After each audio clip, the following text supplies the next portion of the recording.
Okay, moving on, we have our first panel of the day. So what we're going to do here, we have clearly a variety of experts on Sony cameras, and what we're going to talk to you guys about here on this panel is our a7R Mark II and our a7S Mark II, two brand new cameras from Sony, one that's been in market for about 2 months now, one that has been in market for about 2 days now in the a7S Mark II.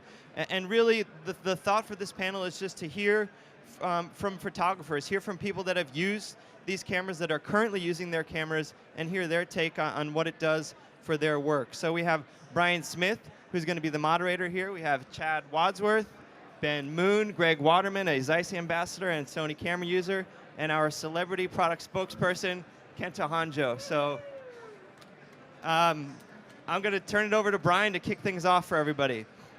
Thank you. Thank you so much for joining us. So today we're going to keep this sort of informal, and I got to chat to these guys sort of like we do over dinner, over the stuff that we love with the latest gear, and really like what's attracted to us and how it's made our life easier.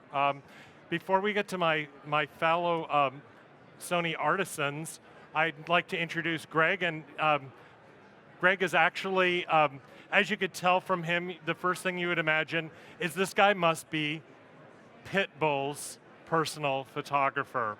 So we were talking a little bit over dinner, and Greg, if you could tell everybody a little bit in terms of like what brought. Yeah, Matt, could we get the microphone back? The guys are working up here. Tell us a little bit about what attracted you to the Sony A7 line to begin with, because you were shooting another brand, and what brought you in? Hi, everybody. Yeah. My primary attraction to those cameras has been the EVF, the electronic viewfinder. I am a still photographer and have been for almost 40 years now, but 50% of what I do is video, basically just to keep up with all the social media that's going on that everybody needs, especially my clients. And the EVF really makes it's simple to shoot video on this camera now. And it's easy. It makes it easier to go back and forth from stills to video without having to switch or add any extra gear to the camera. You can, just the viewfinder itself is enough to pull that off. And you were telling me something in terms of the number of Facebook likes that your photographs have generated. I think the number was well over 100. What was it again? Yeah, Pitbull averages about 100,000 likes per photograph. So it's kind of cool that I'm generating work that's being seen by so many people every day. Yeah. So, thank you. And Ben is both a wonderful still photographer and filmmaker. Is that one of the things that appeals to you too, being able to use one piece of gear for both uses, or? Yeah, I mean, it definitely is a huge benefit. A lot of times I do a lot of adventure and climbing photography, and having a lighter kit makes a huge difference when you're hiking in, for hours or days into a location. And also, I utilize some of the lenses in the Pro, or the cameras in the Pro line too, the FS7, the SFS5, and having my lenses go across the board and utilize the A7, use this as another camera in that system is amazing. So it's a really, these cameras and the internal 4K on the A7, both of those cameras is a phenomenal feat, and internal slow motion at 120 at 1080 is something that hasn't been done yet in a DSLR, so, or a mirrorless, a small camera. So yeah. Well, one of the things you were sharing with us the other night were some pictures where basically you're up with the climbers and you guys are hanging off of a rock, and I'm sure anything that you can do to simplify your life. Are you utilizing live view for exposure, or? Yeah, I mean, and oftentimes if I'm hanging from a rope, 1,000 feet off the deck, you just using the EVF enables me to really stabilize, and the camera's so small, I'm able to just lock in and actually use that for my viewfinder and my eyepiece, and so it eliminates a huge amount of gear from what I need to carry up with me, and then to be able to switch back to stills, which is a lot of times I have to do both because, it takes hours to get up there. So. Yeah, pretty impressive stuff. And Chad, like Greg, Chad does lots of music performances. You're kind of like in the music capital these days, Austin. Probably, I'm guessing more bands per capita in Austin than anywhere in the country. As a music and concert photographer, how, what benefits do you see, or how's it worked for you? Well, I like to shoot primes. I like to shoot a lot of low light 1.4 f2 lenses. Okay. And certainly you can do that with a DSLR, but on the mirrorless kit, it's so much smaller. These are both my cameras right here, and f2 Batis lens on there, 25 millimeter. This is an old Contax Zeiss 45 millimeter f2 lens that I can actually shoot on the a7R Mark II with phase detect autofocus. It's amazing. So the system, the autofocus system of this camera is so powerful that I'm actually able to track my subject's eyes on the stage. I just did a shoot with Gary Clark Jr. for an Austin City Limits taping, and I was able to use the 85 millimeter 1.8 Batis lens with the a7R Mark II and track his eyes as he performed on stage, and I was just nailing the focus every single time. That's something I could never do with my DSLRs. So incredibly powerful tools in these new mirrorless cameras. Yeah, and I think that's a good thing to bring up. We do have people here from Zeiss today. The Batis lenses are made and produced by Zeiss. They're an E-mount lens, yet they open up all the same features of all the native Sony FE lenses, like eye focus that you mentioned, or lock-on AF. So it's really made to work very well together, and I think the two systems complement each other very nicely. One of the things that you and I were talking about is the a7R Mark II has really changed the functionality of this adapter, because this TechArt adapter for Contax G lenses, which you guys can see are very small, worked with the other cameras, but it works exceptionally well with the a7R Mark II because of the 399-point AF system. That's right, yeah. You were kind of the one who probably the first one to test that out. Yeah, I've used this adapter, and for those of you that don't know, the Contax G lenses, these were old rangefinder lenses. It was an autofocus system in the 1990s. The lenses were some of the highest quality lenses. They were just as good as any Leica lenses. They were made by Zeiss, very small, as you can see, and they had a screw inside. So the autofocus was driven by a screw. With this adapter, there's a motor inside the adapter. It engages the autofocus, and the autofocus system of the a7R Mark II with the 399 PDAF points nails autofocus like almost instantly. So it's amazing that we can shoot these old, great, small rangefinder lenses on these systems faster than they could focus on the old cameras. So pretty cool stuff. Yeah. Yeah. And this is, for any of you who own this adapter or are thinking of picking up the adapter, there was a firmware update that came out a little bit after the launch of the a7R Mark II, which enables it to work with the PDAF. So that's one of the things that you're seeing, is a lot of third-party adapters really taking advantage of the technology in these cameras. So speaking of technology, if you can pass the microphone down to Kenta, one of the things that I think is really interesting is you get, I'm guessing, a fair amount of customer feedback over the course of the years, and it's interesting how responsive. I mean, one of the things I like about Sony is they really do listen to the comments and try to implement them. When the a7R Mark II came out, I counted no less than 11 new menu settings that were, I think, like in most cases, they were user-generated based on requests. And then when the a7S Mark II came out, I think a lot of people had been calling for uncompressed files. So an uncompressed RAW setting was added to that, as well as on Monday it came out as a firmware update for the a7R Mark II. So any a7R Mark II users can take advantage of that. Maybe you could comment just a little bit on the tech side in terms of, Sony's, like how Sony has gone about adding these features that people have requested. Right. Thank you. So my name is Kenta, and I'm the product manager for Alpha and Cybershot. But in our organization, there's a person called Maki-san. He's one of the leaders in digital imaging. And he's very famous for saying the customer data, customer voice is the most important data. So we're very eager to listen to everybody's feedback and really improve the product every iteration. Given that, we can only do so much. So we love to listen to you all, but we also want to set that expectation that we can't 100% do everything that you want to. There's a lot of resources that we have to prioritize, but I think within the industry, it is a refreshing move to be able to be so flexible and as Brian was saying, uncompressed RAW was a big complaint that we were getting, and we understood it, and we applied the necessary resources to get that improvement in there. So we're constantly listening. We're always reading the forums. Please come by to myself or anybody on the staff, and if you love your camera, express that. If you have some areas of improvements, we're always yours, and we always want to make the best tool so that you can create the most interesting and photographs and videos and really enhance your creativity.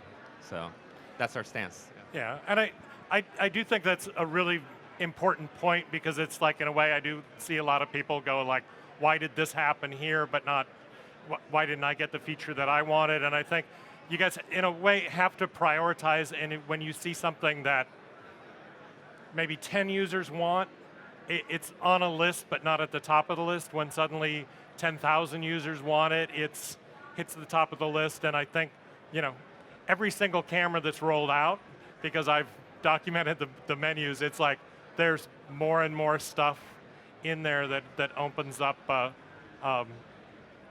different connectivity or different features people want. Which brings me to a question for Greg. I'm guessing sometimes when you're on stage, you're now able to share. You're talking about sharing the pictures, getting 100,000 likes. Are you doing all of this stuff after the concert, or are you sharing in the middle of a performance? And if you are, how do you do that? Yeah, sometimes we'll share pictures during a performance, and it's with these cameras now, it's so easy. There's a Wi-Fi, oh, I like this photo, send to my phone, look at it, email it to management approves it, and then it's tweeted out, within seconds of me taking it to not only everybody's device that's at the concert, but anybody worldwide that's paying attention. I was doing that beforehand with other workaround features, but with these cameras, it's so simple. Yeah, and just to make it really clear, when we talk about Wi-Fi, that does not mean that you have to be in an area with a Wi-Fi connection. It's right. Like you can be in the middle of nowhere. You're actually just making a connection between your smartphone or tablet and the camera itself. So it doesn't rely on a Wi-Fi network. It's sort of like an internal network between the two devices. And like in your case, it's like you can't send that out yourself. It's like you're sending it to management, who approves it, and then they take care of it. So just having that workflow that they see images, I gotta figure, like, if people are at a Pitbull concert and suddenly like an image is tweeted out from him, that's a huge benefit, as opposed to, after the show or something. Is that something you try to do on every show, or? Yeah, whenever we can. I mean, it's very 21st century to deliver pictures immediately. There's no reason to wait for anything anymore. We're almost in an age of like it's an electronic Polaroid. Just shoot the picture and there it is. Great. So let's jump over to Ben. Ben has done a film, Denali, which is now, as of a couple days ago, you were at 11 million views. I don't know if you're up to 12 or 22 million by this point, but talk a little bit about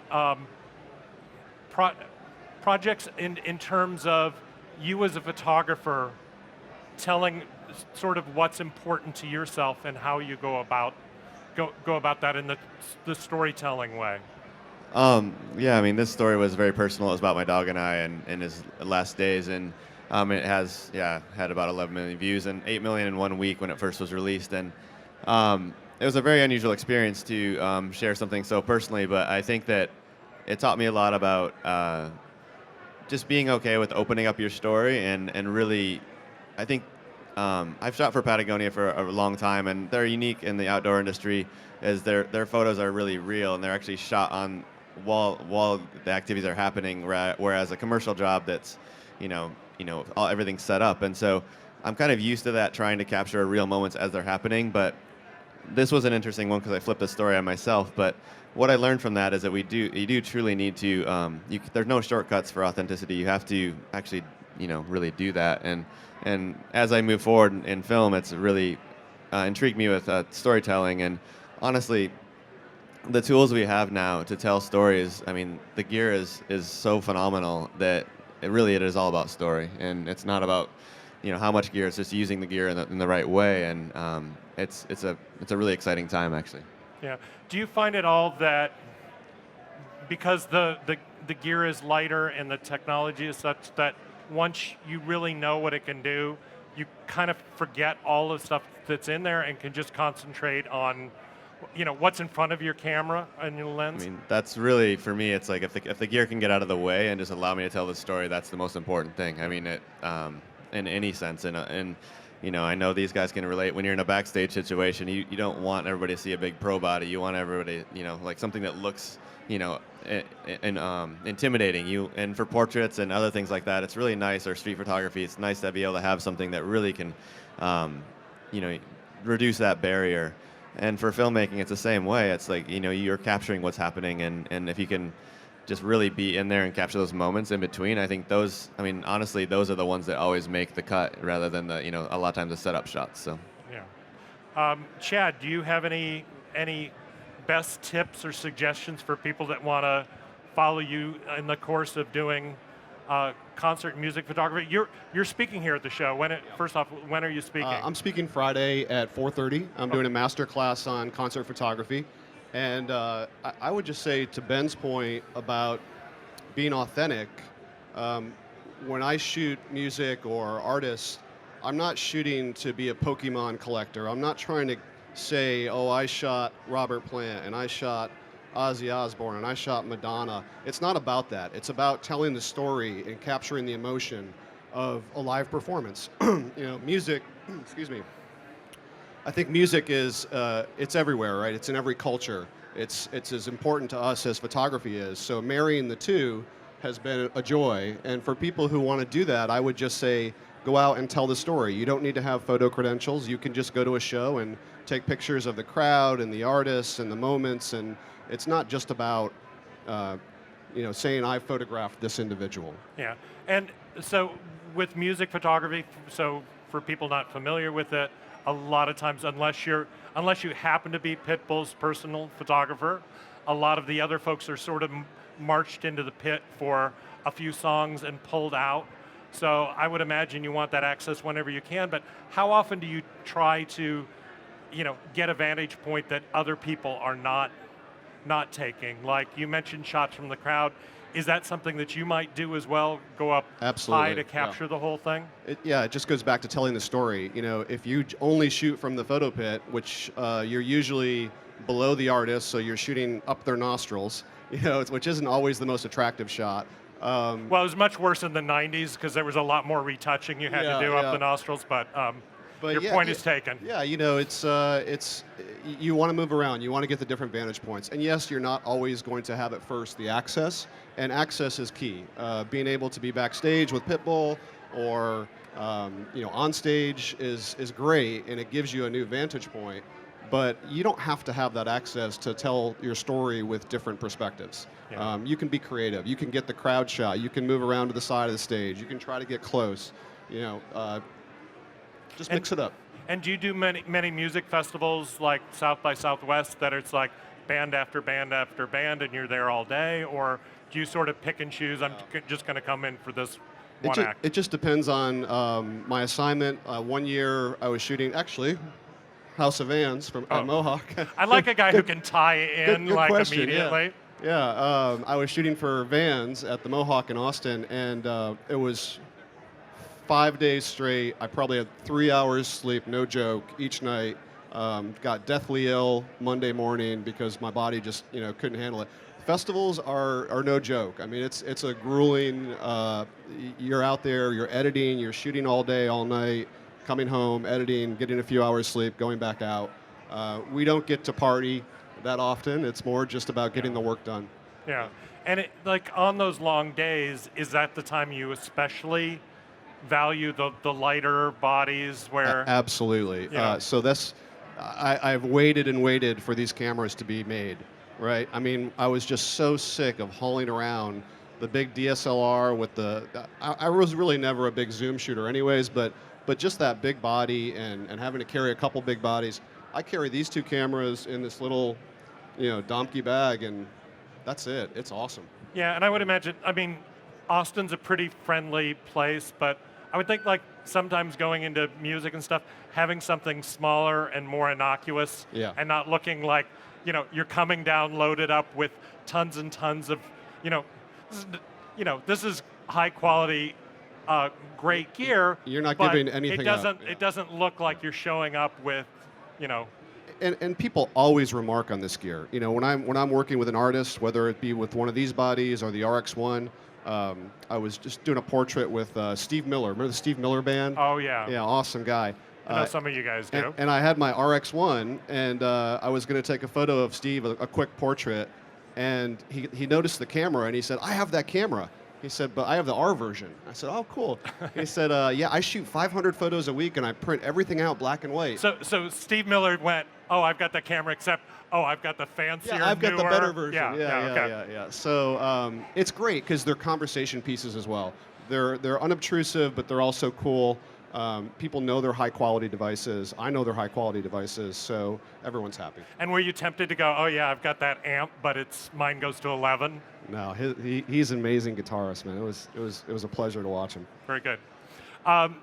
So someone else in this group has just added some skills to his skill set. Yes, Kenta was telling me how he recently shot his first 4K wedding, and I think this brings up a good point that some of you may not know, which is that the guys we work with on the engineering side are very passionate about photography, and I'm just curious. It's like, how much of that was a learning experience for you in terms of you knew what the gear did, you knew how the settings worked, but was it an eye-opener for you in terms of like seeing it from the photographer's perspective in terms of all that it takes really to record something? Right. Yeah. So recently, maybe about a month ago, I did shoot a wedding in 4K because most of us that work on the DI team, we're all very passionate about photography, but it is very easy to get really inundated and busy with regular corporate stuff or doing emails, and we kind of forget to really walk the walk. So it's really nice to remind ourselves, what kind of products we're actually using and what kind of difficulties photographers and videographers have. So I forced myself to shoot a wedding in 4K because what I wanted to test out was how usable is 4K for zooming and cropping in a full HD delivery workflow. So I did that. I had set up 3 AX100s and shot my main camera with an a7R Mark II. And yeah, there was a lot of difficulties, but at the same time, very enjoyable, very fun, and a really good learning experience. So we always, in the engineering side and also the marketing and sales side, we're always constantly shooting and really experiencing what the products can really do. So. And actually, one of your reps showed me, we're talking a7R Mark II and a7S Mark II, but I like how the technology sort of like, whenever Sony can add some new feature, it's like, it will drop into a lot of different cameras. And one of the things, one of the trainers was showing me was how on the smaller version of the A100, is it the A33? Yes. The A33 actually has a screen where you can control other 4K players and see what they're recording. So, you could use that camera and trigger your a7R Mark II off and be able to basically control a 2-camera shoot from that one main camera. So that might be the camera you'd lock down for a wide shot and have tighter stuff on it. So right. I think that's really exciting. Maybe you could tell people just a little bit about the newest technology in RX1R Mark II, because something really cool was added to that. Sure, yeah. So there's a lot of technology, and being an innovator in the digital imaging sphere, we're constantly trying out new features in the cameras and constantly learning how we can use this feature to create even better photography, even better videos, even better cinema. So what Brian was alluding to is the RX1R Mark II that we just launched last week. It has a really cool feature called optical variable low pass filter. And before this technology, you had an a7R without the low pass filter, or you had an a7 with a low pass filter built in. But now we have the ability to change it variable within the sensor, so you can have an effect on and regular, and then all the way to highs with just one sensor. So the latest version, the RX1R Mark II, there's no need to have a low-pass filter-less camera and a low-pass filter model. You can do that in one model. So these are technologies that no one else is doing. We are the world's first. And in order to really be able to understand that camera, we have to go and use it. We're always constantly learning how to use these cameras. So, and it's always great talking to these artisans because we're so inspired to really push the limits of photography and videography. So it's always really fun. And it's actually, I noticed it's not just on or off, it's actually got a third setting for a high level. So and beyond that, there's now a bracketing mode that you could shoot 3 consecutive frames of no low pass, standard low pass like you have on most cameras, and a high low pass filter if you really wanted to absolutely make sure there was no moire. So you could essentially have 3 bracketed images just like that you can combine and post. So the next time Chad runs into Steve Miller, he can go, oh really, that's version 1. I've got version 2 with the variable optical low pass filter on it. So I think we have 5 minutes left. I think we could take questions. Yeah, we'll take a few.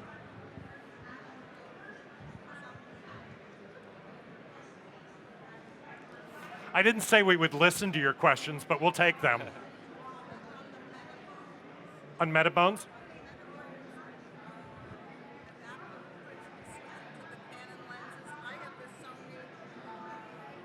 Yeah.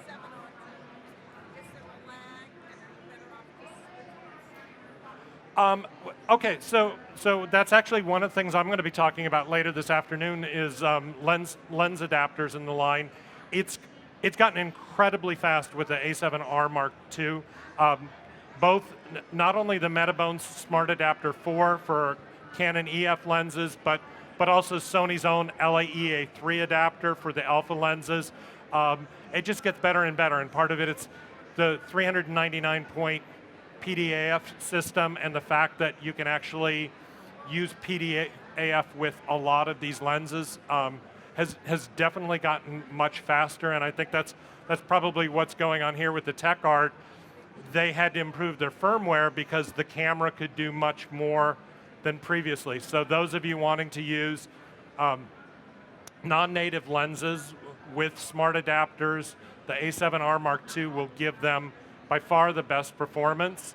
That said, as much time as I spend writing and reviewing smart adapters, I have to say that there are certainly things with the native FE lenses as well as the Zeiss full-frame E-mount lenses that features that you will really only get with native. So I think it's like if I can do almost everything I want with those and then supplement it with other lenses, like tell me a little bit in terms of like this lens, it's a 45, right?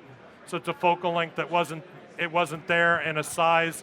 I think that's a great use of it. Is like adding, another tool to the toolbox, and really, it's almost like an endless lens line. Is this one of your favorites, or? Yeah, that 45 field of view is one of my favorites, and there was nothing in the Sony line that was at that field of view, or the Zeiss line, the new Zeiss